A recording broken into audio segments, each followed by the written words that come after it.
Amén. Amén. Amén. Y amén. Y amén. Exacto. Nuevamente le doy la bienvenida, pues, como todos los jueves, y la buena noche. Vamos a arrancar hoy un tema que normalmente solemos escuchar a menudo, pero vamos a darle una perspectiva, un toque, un tópico diferente, conforme a lo que quiere enseñarnos Dios a través de su palabra. Y las primeras citas las vamos a encontrar en el libro de Deuteronomio, el quinto libro de la Biblia. Ahí mismo ya se lo había dejado. El quinto libro de la Biblia, el capítulo 4 de Deuteronomio. Vamos a leer desde el versículo 15 en adelante. Vamos a utilizar mucho este libro de Deuteronomio 4, capítulo 4, versículo 15 en adelante. El título bajo el que vamos a compartir es: el título bajo el que vamos a compartir es la idolatría de los evangélicos. La idolatría de los evangélicos. Normalmente, pues, solemos escuchar este tipo de predicación y dice, bueno, esto lo que viene es palo para alguien. No. Esto no es cuestión de dar palo, esto no es cuestión de verlo como un ataque ni masivo ni personal. Esto es la confrontación que nos da la palabra de Dios a cada uno como ser humano de forma individual. Leo capítulo 4, versículo 15 de Deuteronomio, en nombre de Jesús, pues, dice la palabra: guardad, pues, mucho vuestras almas, pues ninguna, quiero hacer énfasis en esta frase, pues ninguna figura visteis el día que Jehová habló con vosotros de medio del fuego, para que no os corrompáis y hagáis para vosotros escultura, imagen de figura alguna, efigie de varón o hembra, efigie de varón o hembra, efigie de varón o hembra, figura de animal alguno que está en la tierra, figura de ave alguna alada que huele por el aire. Lo dejamos ahí, pero no nos vamos a quedar ahí. Vamos a darle una vuelta a la página a la derecha y vamos al capítulo 5 de Deuteronomio y vamos a leer 2 versículos más. Capítulo 5 de Deuteronomio, desde el versículo número 6. Lo tenemos, ¿verdad? Sí. Dice: yo soy Jehová tu Dios, que te saqué de tierra de Egipto, de casa de servidumbre. Versículo 7 dice: no tendrás dioses ajenos delante de mí. Escuche la frase esa: delante de mí. Dios ahora nos dé el entendimiento y sea que nos hable. Normalmente, cuando hablamos de este tema, cuando hablamos de idolatría, lo primero que nos viene a la mente o a la memoria es un templo lleno de ídolos, un templo lleno de imágenes, o una procesión cargando a algún santo, o un grupo de personas latigándose o lacerándose las rodillas, pagando mandas a diferentes mal llamados santos. Y normalmente eso es lo que nos viene a la cabeza, a la mente, cuando cada vez que hablamos de idolatría, pues lo primero que pensamos y en lo primero que se nos enseñó en su momento, cuando estábamos adquiriendo el conocimiento de la verdad. Porque en su momento, la mayoría, para no decir todos, los cristianos que están en la iglesia evangélica hoy, la mayoría proceden de una iglesia católica, que un día descubrieron que había una verdad de Dios, la verdad de Dios. Entonces, voy a enfatizar en los textos que leímos en Deuteronomio 4, la parte donde leímos, donde dice, ninguna imagen de Dios viste. O sea, cuando Moisés fue ante Dios a recibir las tablas, ni tampoco cuando Moisés se le presentó, cuando Dios se le presentó a Moisés y a todo el pueblo en el monte de Oré, solo escucharon estruendo, pero no vieron nada. ¿Y qué quiere decirle Dios cuando le dice ninguna imagen vistes de mí? Es porque Dios le está haciendo entender que ustedes no tienen ningún concepto figurativo de mí para que me dibujen o hagan una forma de mí y me adoren. Entonces, en el capítulo 5 de Deuteronomio, versículo 7, encontramos que también Dios le dice, no tendrás dioses ajenos delante de mí. Pero si nosotros resumimos esos textos a los 2 versículos en los que se resumió la ley, en lo que es el nuevo pacto, donde Jesús dijo, amarás al Señor tu Dios sobre todas las cosas, ¿no? Amarás al Señor tu Dios con todo tu corazón, con toda tu mente, con toda tu fuerza, es decir, sobre todo. Una vez, esta es la anécdota con la que normalmente siempre empiezo. Una vez me invitaron a dar una clase en una iglesia en Juan Díaz y estaba tocando acerca de este mismo tema de la idolatría. Y toqué el tema en donde Jesús decía, o más bien leí el texto donde Jesús decía, amarás al Señor tu Dios con todo tu corazón, con toda tu mente, con toda su fuerza, es decir, sobre todas las cosas. Y una señora se me levantó y me dice, Señor, entonces el Dios del que usted está hablando es un Dios egoísta. Porque ¿cómo es que Él exige que solo amemos a Él más que todo lo demás? Y entonces, ¿para qué nos dio familia? Entonces, ¿para qué nos da las cosas bellas de la vida y de la tierra? Ese Dios del que usted está hablando, Señor, ese es un Dios egoísta, me decía la señora.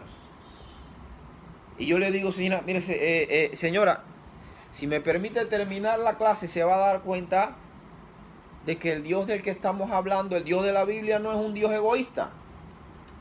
Y me tomé el tiempo para explicarle.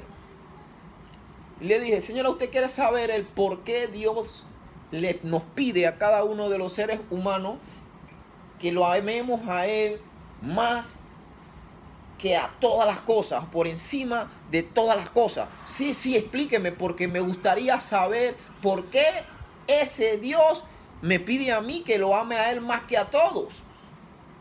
Bueno, y le expliqué.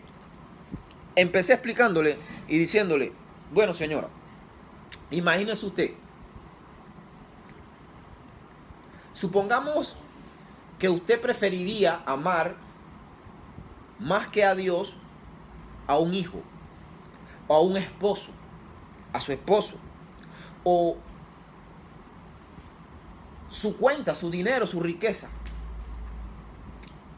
¿Sabe por qué Dios te dice que ames más, que lo ames más a Él, que a tu hijo, que a tu esposo, que a cualquier familiar? Porque es que ese familiar ese esposo, ese hijo no es eterno. Ese familiar, ese esposo, ese hijo, en cualquier momento, como cualquiera de los seres humanos, puede fallecer.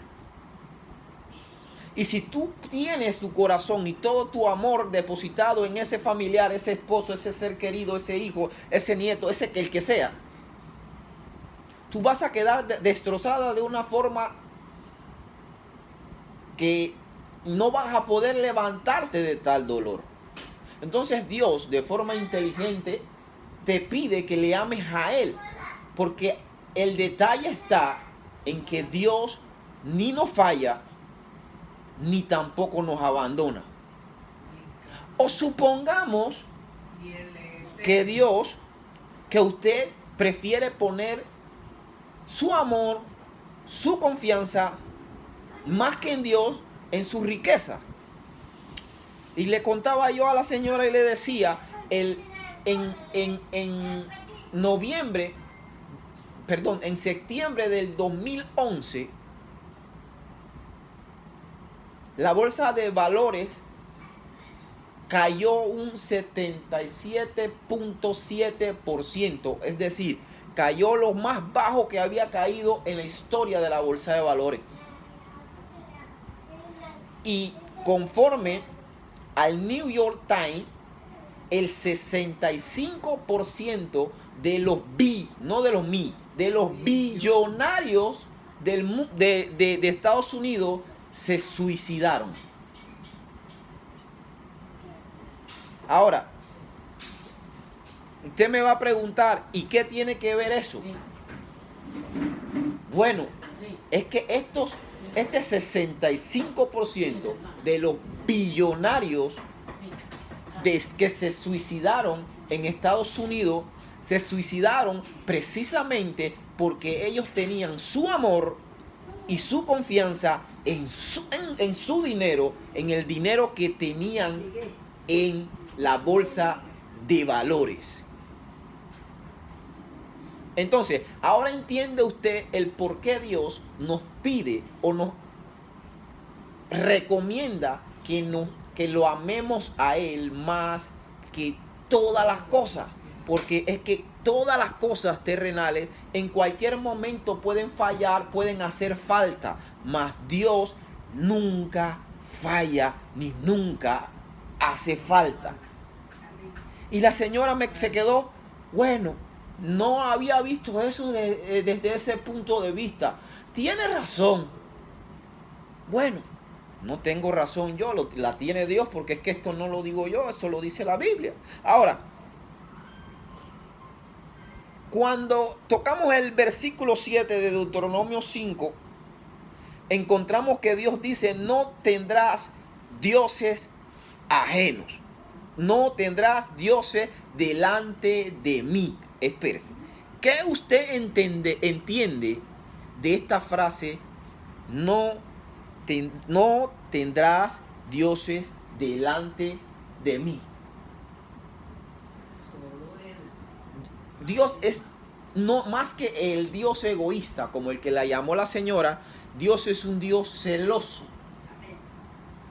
que no quiere a nadie ni sobre Él ni delante de Él.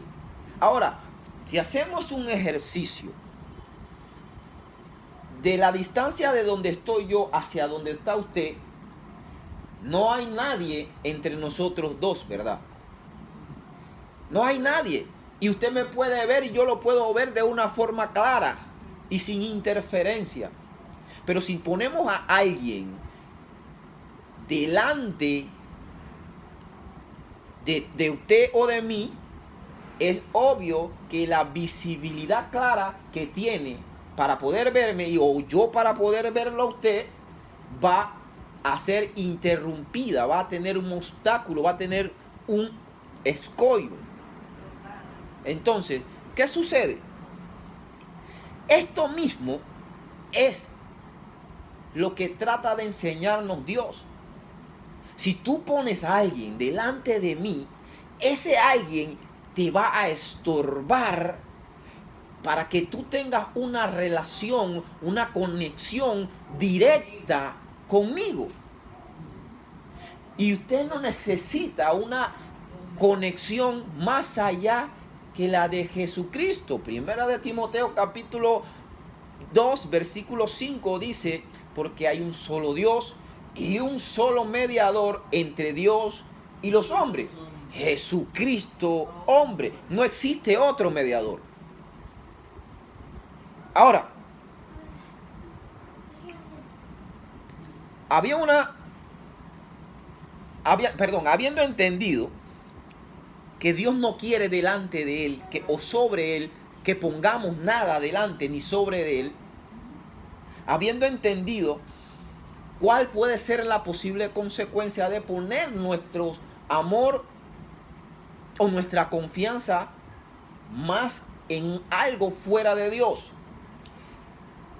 Quiero que veamos lo que el pueblo de Israel, estando en el desierto, hizo cuando Moisés subió al monte a orar.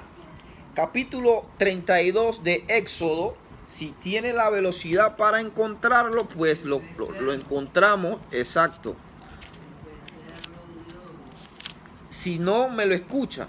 Voy a leer capítulo 32. Voy a leer desde el capítulo 31, versículo 18 en adelante.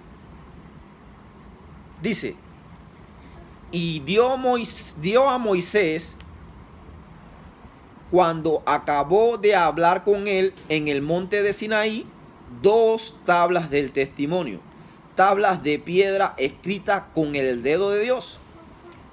Y viendo el pueblo que Moisés tardaba en descender del monte, se acercaron entonces a Aarón y le dijeron: levántate, haznos dioses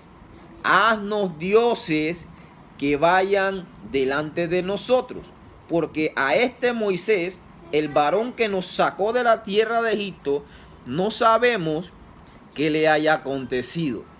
Mire qué hizo el pueblo, qué hizo Aarón. Y Aarón les dijo: apartad los zarcillos de oro que están en las orejas de ¿quién? De vuestras mujeres. Espere, ahí vamos a hacer un alto ahí. Apartad los zarcillos que hay en las orejas de vuestras mujeres, de vuestros hijos y de vuestras hijas. Espere, ¿eso qué quiere decirle ahí? Que las mujeres sí utilizaban aretes de oro. Entonces, ¿dónde queda el no puedes usar arete de oro en las iglesias? Ese no es nuestro tema, pero seguimos. Apartad los zarcillos de oro que están en las orejas de vuestras mujeres, de vuestros hijos y de vuestras hijas, y traédmelos.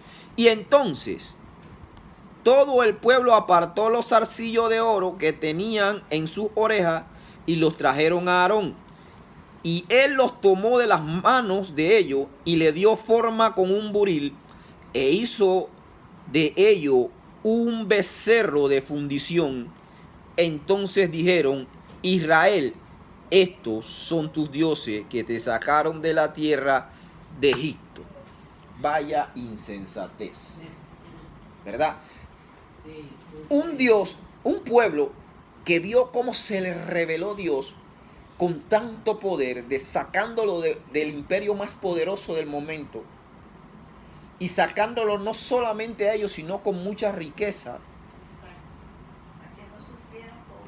Y este mismo pueblo le pide al segundo líder, vamos a hacer un énfasis aquí también, al segundo líder, porque después de Moisés venía ¿quién? Aarón. Y le dicen: haznos un Dios. ¿Y qué hizo Aarón? Bueno, traigan. Ahí es de donde salió o apareció el primer saqueo que le hicieron a la iglesia. Traigan la ofrenda, traigan y pacten y traigan hasta el reloj. Porque hoy día las iglesias no tiene dinero, trae hasta las escrituras de la casa, pero trae. Bueno, aquí es que de aquí fue donde sacaron el primer saqueo a la iglesia. Entonces, pero también fijémonos en lo que hace Aarón. O sea, tenemos que tener mucho cuidado porque vamos a encontrarnos con líderes que nos van a desviar de la voluntad de Dios. Tenemos que tener mucho cuidado porque nos vamos a encontrar personas en la calle, en las redes sociales, en las iglesias que nos van a desviar del propósito de Dios. Porque es que Aarón no era un desconocido para el pueblo de Israel. Aarón tampoco no era un ignorante en cuanto a Jehová, porque él también escuchó la voz de Jehová en el desierto. Las veces que Moisés la escuchó, él también la escuchó. ¿Cómo vas a ceder ante tal petición? Pero ¿qué quiero resaltar acá? Que el pueblo, el mismo pueblo decidió y exigió su becerro de oro. Pero esta realidad de hace 5,000 años más o menos atrás no se escapa a la realidad de hoy. Hoy día todavía en nuestras iglesias que supuestamente somos evangélicos, que no practicamos la idolatría, todavía hoy en día levantamos becerros y suplantamos al Dios verdadero. ¿Cómo así? ¿Cómo que yo levanto becerro? Vamos a entrar. El problema es que nosotros creamos nuestros propios becerros de diferentes índoles. Ahí vamos a ello. Entonces, en Mateo capítulo 10, versículo 37, no lo busques si no gusta, yo lo busco rapidito y se lo leo. En Mateo capítulo 10, versículo 37, se lo voy a leer sin buscarlo. Dice: el que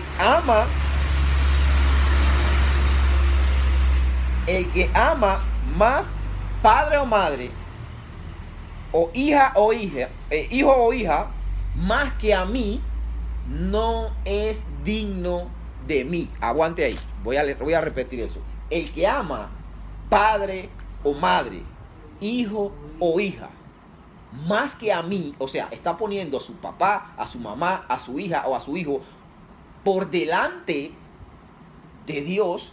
Leímos hace un rato: no pondrás dioses ajenos delante de mí. Y Jesús lo está corroborando ahora diciendo: el que ama más a estos, no sé, podemos si usted desea, quitamos padre o madre, hijo o hija, podemos poner también sobrino, nieto, podemos poner esposo, esposa, podemos poner lo que sea ahí. Pero el que ama más a eso que a Dios, dice Jesús, no es digno de mí. Qué fuerte suena esto, pero lastimosamente lo dijo el mismo Jesús, y esto no me lo estoy inventando yo. Ahora, fíjese, ¿por qué Jesús dijo eso? ¿Por qué? Porque es que usted cree que Jesús no lo dijo porque él sabía que en este tiempo en el que estamos nosotros viviendo, nosotros íbamos a levantar becerros, tales como mi hijo, mi padre, mi esposa, mi esposo, mi nieto, mi nieta, casa, carros, trabajos, deportes. Ponemos delante de Dios tantos becerros, nos creamos, que lo ponemos delante de Dios, y esos becerros no nos dejan ver a Dios directamente, nos estorban nuestra relación con Dios. Ahora, ¿cuál es nuestro becerro? ¿Será un hijo, un nieto, una nieta, un esposo, una casa, un carro, una cuenta de banco? ¿Cuál será nuestro becerro? Pues no sé, cada uno revisará su corazón. Entonces, nos damos cuenta acá que el mismo Jesús nos está diciendo: cuidado con los ídolos, cuidado que pones. Hoy día nosotros señalamos mucho, criticamos mucho a los católicos. Mira que se arrodillan ante la estatua, que se le postran al retrato que adoran a fulana de tal, a la Virgen Margarita y a quien sea. Pero nosotros también nos hacemos nuestros ídolos. En la iglesia evangélica hoy día está más idólatra, más pervertida que la misma iglesia católica. Porque es que muchos de los que están en la iglesia católica adorando imagen lo hacen la mayoría por ignorancia de la Biblia. Porque es que ahí no se le estudia, no se le lee la Biblia. Pero en nuestras iglesias, ¿qué excusa podemos tener? Porque supuestamente se nos debe predicar la palabra de Dios desde el púlpito. Y nosotros como cristianos, como entes de salvación, debemos buscar esa verdad día tras día. Entonces, ¿qué excusa nosotros podemos tener? Ellos podrían decir, yo no sabía. Pero también entienda algo, que dentro de las leyes dicen que el desconocimiento de la ley no te exime de la culpa. Entonces, fíjense en esto. Dios nos está advirtiendo.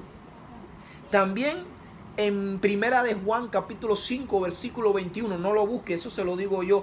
El apóstol Juan le dijo en la carta, cierra la carta, el último texto, el último versículo de ese capítulo, de esa carta, dice: hijitos, guardaos de los ídolos. ¿A quién se lo está diciendo?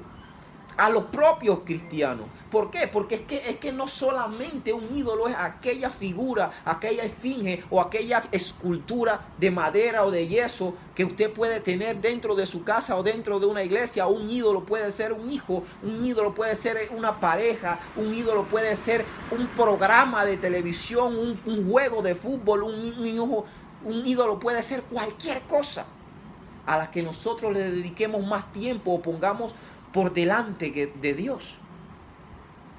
Porque un ídolo o un dios ajeno es todo aquello, la idolatría es todo aquello que ponemos por delante de Dios. Ahora, no solamente tenemos como becerros de oro a familiares directos. Hay otros muchos cristianos, muchos, y esto se ve mucho hoy día en las diferentes partes del mundo, iglesias de diferentes partes del mundo, que se han creado un ídolo, un becerro en los líderes, en los pastores, en los predicadores hoy día. Hoy día no ven a estos fulanos o X pastor, predicador, evangelista o pseudoapóstol, no lo ven como un servidor, sino lo ven como un ídolo. Tanto así que sabe que si ese pastor o ese predicador no predicó en el servicio del domingo, no estuvo en nada el servicio. El servicio no estuvo en nada. El culto no estuvo en nada porque faltó el pastor. Pero es que usted va por el pastor o va por la palabra que es la misma de la Biblia. Si el que predicó le está dando sana doctrina, tómela. Porque es que usted necesita la palabra de Dios, no la del predicador X. Entonces, también caemos en tanto como en que si alguien, otro ejemplo, si alguien te trata de enseñar algo o te trata de compartir algo, no lo recibe muchas veces. Pero si lo dice fulano de tal, si lo dice Juan Camaney,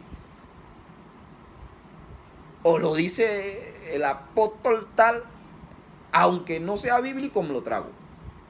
Entonces eso vendría siendo un becerro en nuestra vida. Porque nos estamos fijando, poniendo los ojos en lo que no debemos. Cuando tan claramente nos lo dice Hebreo, puesto los ojos en ¿quién? En Jesús, de la fe. Pero nosotros caemos, rayamos en la idolatría, ensalzando a un líder religioso, a un predicador famoso o a un pastor. Rayamos en la idolatría. Que si no está, bueno, no estuvo en nada. Que si no lo dice él, no lo creo. Que, o sea, esos son becerros que nos creamos. Entonces, fíjense en esto. Con esto no le estoy diciendo, no escuche el pastor o no.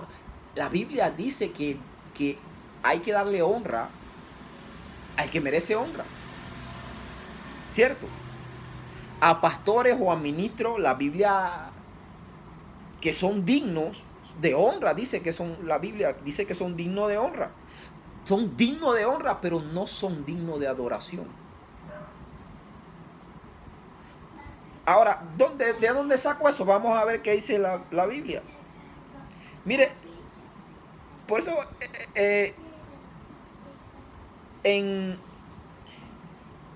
no se puede hacer de un pastor o un predicador un ídolo, no se puede.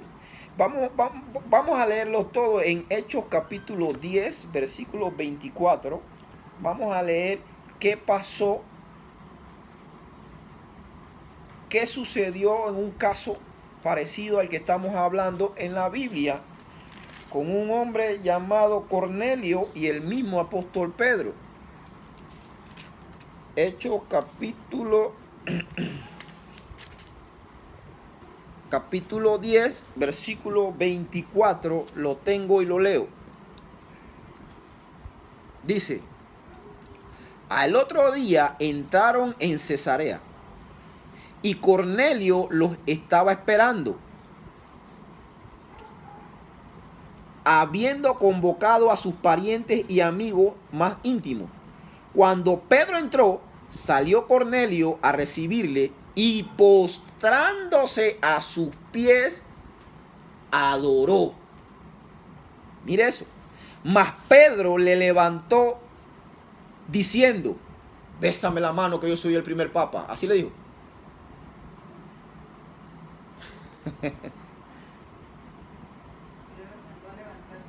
Mas Pedro le levantó diciendo: levántate, pues yo mismo también soy hombre.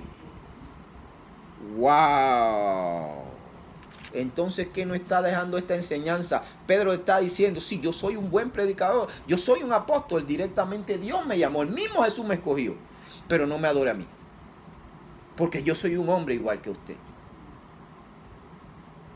En la iglesia de los Corintios pasaba lo mismo. Vamos allá a Primera de Corintios, capítulo 3. Yo se lo voy a leer si no lo encuentran tan rápido. Capítulo 3 de Primera de Corintios.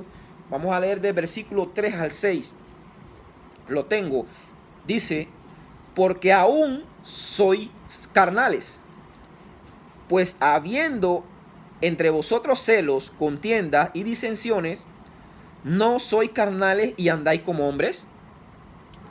Porque diciendo el uno: yo ciertamente soy de Pablo, y el otro: yo soy de Apolos,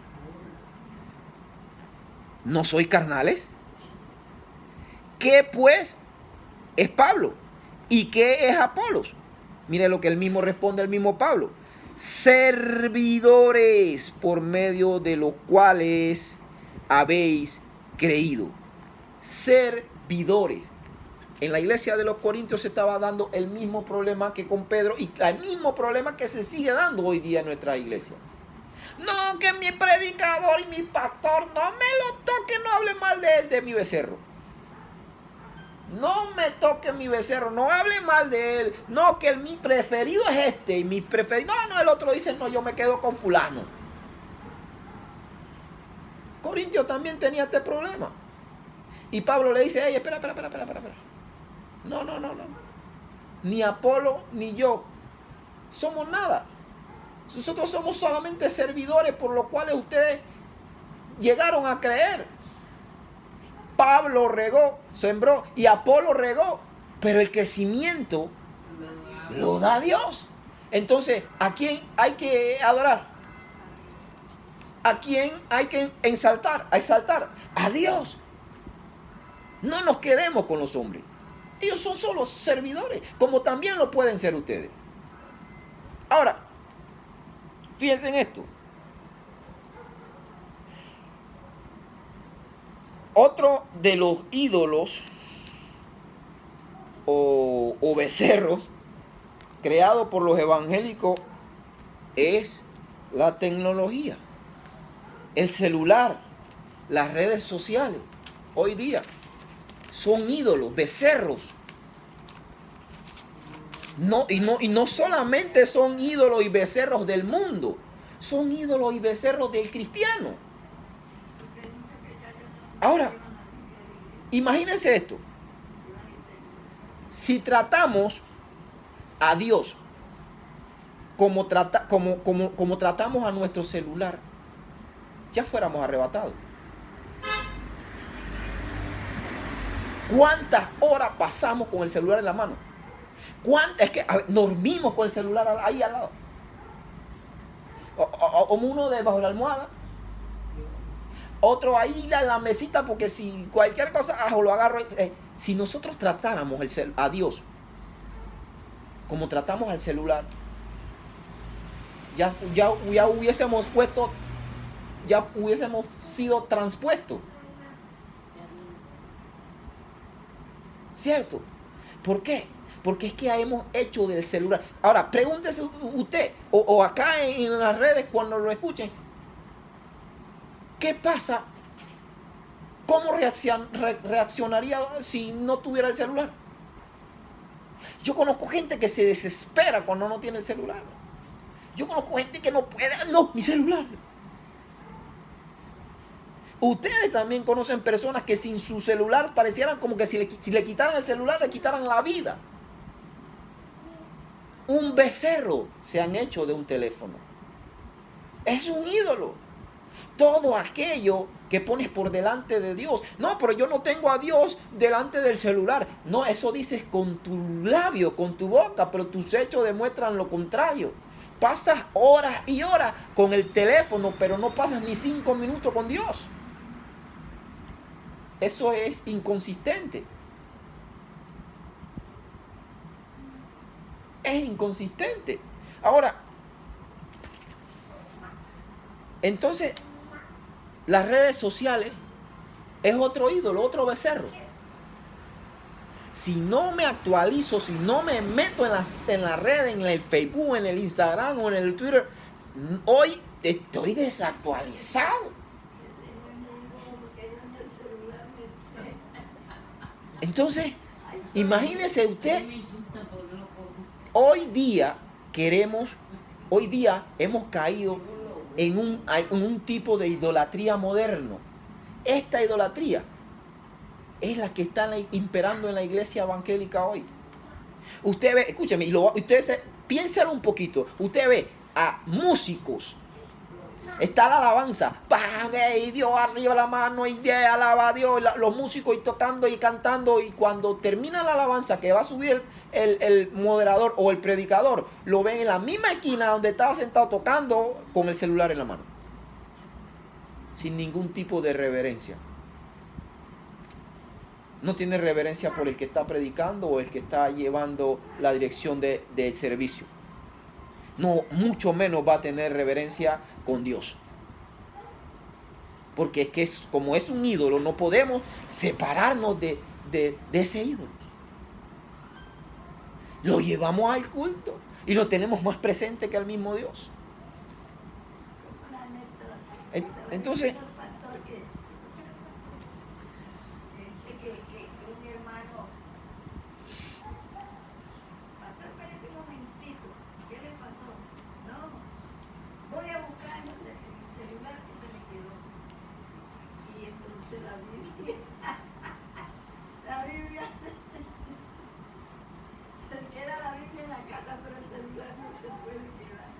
así es.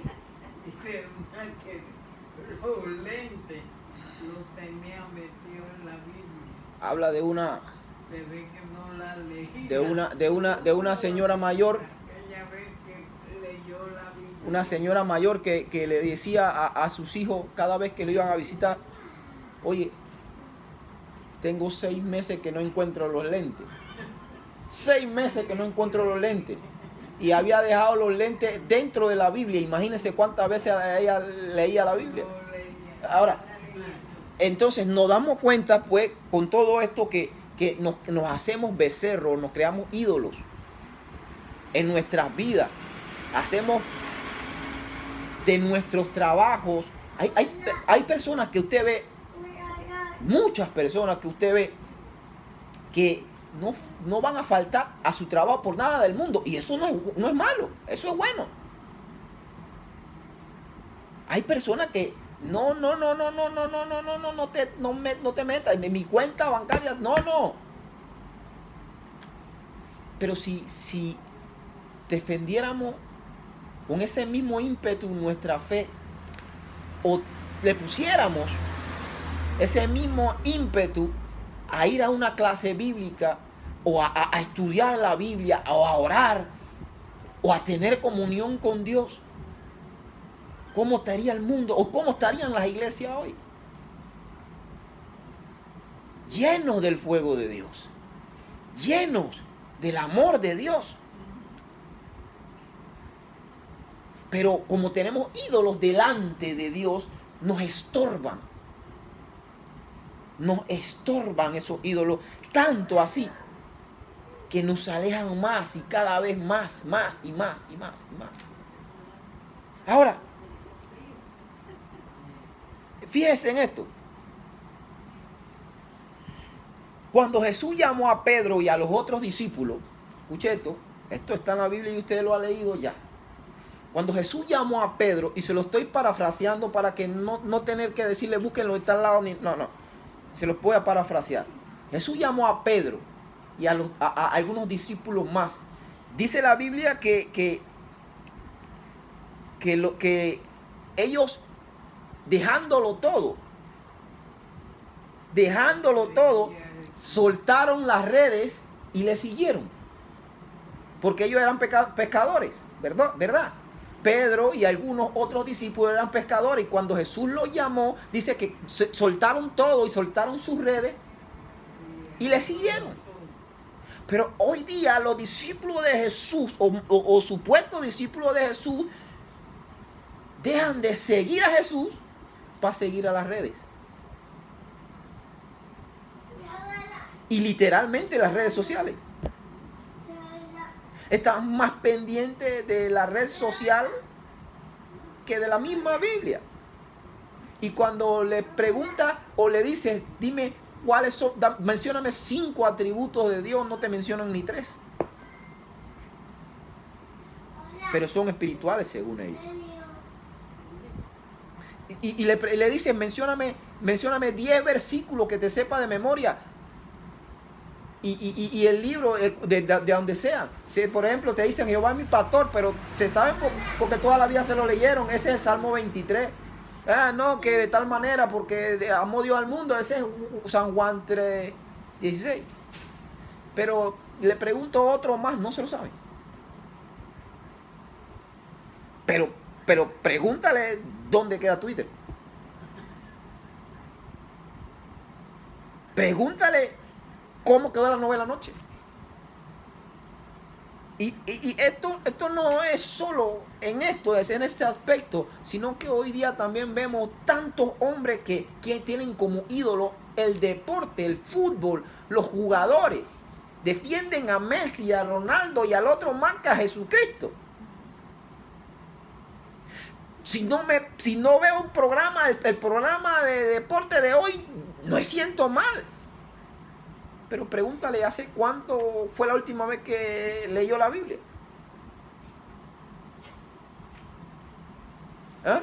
Entonces, y hablando de esto, voy a dar una anécdota pequeña con referencia a esto. El pastor, el profesor de teología que me da clase, estaba contando una anécdota ahora que recuerdo con referencia a este tema, que dice que uno de los pastores de una de las iglesias que ellos tienen se le acercó y le dice: pastor, quiero contarle algo que me está pasando. ¿Se acuerda de Julio?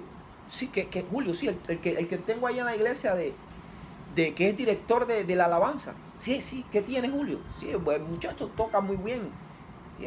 Sí, toca muy bien, le dice, pero pastor, hay un problema. Es que Julio le gusta mucho el fútbol. Y él no solamente es seguidor de un equipo, sino que él juega en un equipo de fútbol. Y el problema está que los domingos, cuando hay servicio y él tiene un partido de fútbol, deja tirado la alabanza y se va a jugar fútbol. El pastor le responde y le dice: pero entonces el problema no lo tiene Julio, El problema lo tienes tú. ¿Qué haces tú con Julio ahí? Canta tú si es necesario, pero ¿cómo tú vas a poner a una persona que tiene un ídolo en su corazón por delante de Dios? Pero la realidad es esa. Si usted ve los partidos, si usted ve cuando juega la selección de Panamá, o juega el Real Madrid, o el Barcelona, los más famosos, se paraliza Panamá, y que eso no coincida con un culto, porque el culto está vacío. El servicio está vacío. Porque es que nos hemos hecho ídolos modernos. Ídolos modernos. Le pregunté, no, si eso no hay nada. No estoy haciendo nada. Ahora, fíjense en esto. Yo no sé si alguno de nosotros tenemos un ídolo o un becerro, nos hemos creado un becerro de oro en nuestro corazón.